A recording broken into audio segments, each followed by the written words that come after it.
राजू अपने ऑफिस से देर रात को काम खत्म करके घर लौट रहा था। आज वो घर जाने के लिए बेहद खुश था क्योंकि अगले दिन राखी का त्योहार था और राजू की बहन चिंकी दूसरे शहर से काफी समय बाद राजू से मिलने आई थी। चिंकी राजू को कॉल करती है। अरे भैया, कहाँ हैं आप? इतनी देर हो गई, मैं कब से आपका वेट कर रही हूँ।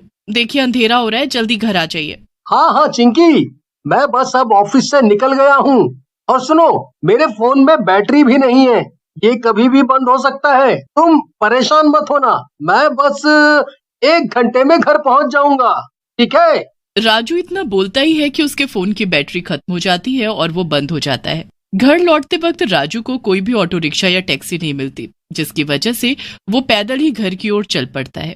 इधर चिंकी भी अपने भाई राजू के लिए परेशान हो रही थी। लगता है आज मुझे कोई भी टैक्सी नहीं मिलेगी, आज पैदल ही जाना पड़ेगा। अब बिना ऑटो या टैक्सी के इतने लंबे रास्ते से जाना तो नामुमकिन है। ऐसे तो मुझे घर पहुंचने में सुबह हो जाएगी, भला इतना लंबा रास्ता कौन चुने? हाँ चलो, कब्रिस्तान वाले शॉर्टकट से ही चलते हैं। ऑफिस से घर जाने के लिए राजू लंबा रास्ता न लेकर शॉर्टकट से घर जाने लगता है, लेकिन उसे जरा सा भी अंदाजा नहीं था कि ये उसकी सबसे बड़ी गलती साबित होने वाली थी। कब्रिस्तान में 2 चोर पिंटू मिंटू बैठकर जुआ खेल रहे थे। वो जब राजू को अकेले इतनी रात में वहां से गुजरता हुआ देखते हैं तो वो उसे लूटने का सोचते हैं। ए लड़के, चल अपना सारा सामान और पैसे निकाल कर हमें दे, और जरा भी आवाज की तो ये चाकू देख रहा है ना, इसको तेरी गर्दन में घुसा दूंगा। अरे कौन हो तुम?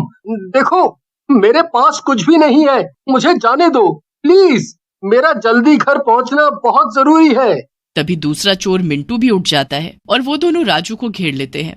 वो राजू से पैसे मांगने लगते हैं। ए, चल अपने सारे पैसे निकाल तुरंत, जो भी तेरे वॉलेट में है, जल्दी कर। बचाओ बचाओ, कोई मुझे। देखो मेरी अकेली बहन मेरा घर पे इंतजार कर रही है, प्लीज प्लीज मुझे जाने दो। मगर दोनों चोर उसकी एक नहीं सुनते और उनके हाथापाई में राजू को चाकू लग जाता है और राजू की मौत हो जाती है। अरे रे, ये क्या किया मिंटू तुमने? खाली पीली इसको मार दिया। अब इसके पहले कोई आ जाए, इसकी लाश को ठिकाने लगाना पड़ेगा। दोनों राजू की लाश को वहीं झाड़ियों में डाल देते हैं और उसे छोड़कर चले जाते हैं। इधर राजू मरने के बाद एक भूत में बदल जाता है।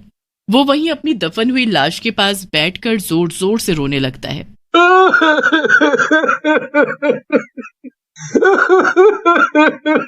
अरे ये सब क्या हो गया? अब मैं अपनी बहन से कैसे मिलूंगा? वो कितनी दूर से मुझसे मिलने आई थी, उसे तो ये भी नहीं पता कि मैं यहाँ मर चुका हूँ। इस तरह से राजू की आत्मा वहीं उसी कब्रिस्तान में इधर उधर भटकने लगती है। जब भी कोई कब्रिस्तान के पास से गुजरता, राजू मदद की गुहार लगाता, पर हर कोई राजू की डरावनी आवाज सुनकर डर जाता। एक आदमी कब्रिस्तान के पास से नशे की हालत में गुजर रहा था। अरे मैं हुस्न परी, मैं जाने जहां, मैं सबसे हंसी, मैं सबसे जवान, सौंदर्य साबुन निरमा, सौंदर्य साबुन निरमा। नशे की हालत में उस आदमी को देखकर राजू को एक आइडिया आता है। राजू उस आदमी के सामने जाता है। अरे भला तुम कौन हो? अरे रे, ये तो भूत है। अरे कोई बचाओ! इसकी आंखें तो देखो कितनी लाल और डरावनी हैं। अरे भागो रे भागो! पर वो आदमी भाग नहीं पाता। राजू उस आदमी के शरीर के अंदर घुस जाता है और अपने घर की तरफ जाने लगता है। राजू अपने घर का दरवाजा खटखटाता है, पर कोई गेट नहीं खुलता। उसे अंदर से अजीब सी आवाजें आती हैं, इसलिए राजू खिड़की से घर के अंदर देखने की कोशिश करता है। खिड़की से राजू को जो दिखाई देता है, उसके बाद उसके पैरों तले जैसे जमीन ही खिसक जाती है। राजू देखता है कि उसके घर में वही दोनों चोर बैठे हुए थे जिन्होंने उसे मारा था, और अब वो चिंकी को बंदी बनाए हुए थे। उन्होंने चिंकी को बांध कर रखा था और वो सब घर को लूट रहे थे। अच्छा हुआ उस आदमी के वॉलेट से हमें उसके घर का एड्रेस मिल गया, और उसने मरने से पहले ये भी बोला था कि उसकी बहन अकेली है और इसका इंतजार कर रही है। हाँ, उसने खुद तो हमें ज्यादा पैसे नहीं दिए, पर हमारा काम आसान कर दिया। अब देखो आज हमें कितना फायदा हो गया। आज तो हम माला माल होने वाले हैं। पिंटू और मिंटू दोनों हंसने लगते हैं और सारे कीमती सामान को अपने झोले में डालने लगते हैं। उधर चिंकी का राजू के मरने की खबर सुनकर बुरा हाल था। वो रोती ही जा रही थी। ये सब कुछ खिड़की से देखकर उस नशेड़ी आदमी के अंदर घुस चुकी आत्मा को बहुत गुस्सा आता है। वो जाकर दरवाजा तोड़ देता है और कमरे के अंदर पहुंच जाता है। अरे तू कौन है और तू अंदर कैसे आया भला? ए मिंटू, इसको भी बांध दे और अगर ये ज्यादा होशियारी दिखाए तो इसके अंदर चाकू घुसा देना। अरे पिंटू, जरा इस आदमी की आंखें तो देख, कितनी लाल है। ऐसा लग रहा है इसने बहुत पी रखी है। ओए, कौन है रे तू? चाल भाग यहाँ से, वरना अभी ऊपर का टिकट काट दूंगा तेरा। तभी राजू को गुस्सा आ जाता है और अपनी शक्तियों की मदद से वो मिंटू और पिंटू को हवा में उड़ाने लगता है और जमीन पर पटक देता है। अरे बचाओ, भूत भूत, ये तो कोई भूत है। अरे कोई बचाओ। अरे हमें क्यों मार रहा है रे भूत? भला हमने तेरा क्या बिगाड़ा है? क्या बिगाड़ा है?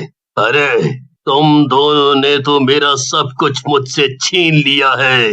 तुम्हारी वजह से मेरी ये हालत हो गई है। तुम्हें तो मैं जिंदा नहीं छोड़ूंगा।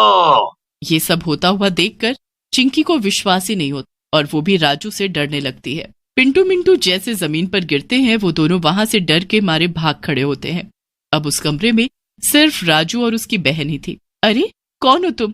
प्लीज प्लीज मुझे जाने दो, प्लीज मुझे छोड़ दो। देखो मैंने कुछ भी गलत नहीं किया है, प्लीज मुझे कुछ मत करना। अरे चिंकी, ये मैं हूँ, तुम्हारा भाई। मैं इस आदमी के शरीर के अंदर घुसा हुआ हूँ। उन चोरों ने मुझे मार दिया और कब्रिस्तान में दफना दिया। मेरी आत्मा को शांति नहीं मिली क्योंकि मेरी आखिरी इच्छा अधूरी थी। ये सुनकर चिंकी के पैरों तले जमीन खिसक जाती है और वो बहुत रोती है और फिर अपने भाई को गले लगा लेती है। ये सब क्या हो गया भैया? मुझे बताइए कि आपकी आखिरी इच्छा क्या थी? मैं उसे जरूर पूरा करूंगी भैया। चिंकी, 12 बज चुके हैं और आज राखी का त्योहार है। मेरी आखिरी इच्छा यही थी। तुम मुझे मेरे हाथों पर अपनी राखी बांधो चिंकी, और उससे मेरी आत्मा को शांति मिल जाएगी। ठीक है भैया, मैं जरूर आपकी आखिरी इच्छा पूरी करूंगी। चिंकी राजू के साथ अपनी राखी लेकर उसी कब्रिस्तान तक जाती है जहां पर चोरों ने राजू को मारकर छोड़ दिया था। चिंकी राजू की लाश के हाथ पर राखी बांध देती है और राजू की आत्मा चिंकी से कहती है, चिंकी, माफ करना, मुझे अब जाना होगा। तुम्हारा रक्षा बंधन का मेरा आखिरी गिफ्ट तुम्हारी टेबल की ड्रॉअर में रखा हुआ है। मुझे उम्मीद है कि तुम्हें वो अच्छा लगेगा। ये बोलकर राजू की आत्मा को शांति मिल जाती है और वो गायब हो जाता है। चिंकी वापस घर जाती है और अपने टेबल की ड्रॉअर में देखती है। उसमें एक छोटा सा गिफ्ट रखा था जिसके अंदर एक नई कार की चाबी थी जो पिंकी को हमेशा से चाहिए थी। चिंकी को वो कार देखकर बहुत रोना आता है और अपने भाई की बहुत याद भी आती है, पर चिंकी बहुत हिम्मत करके एक नई जिंदगी शुरू करती है।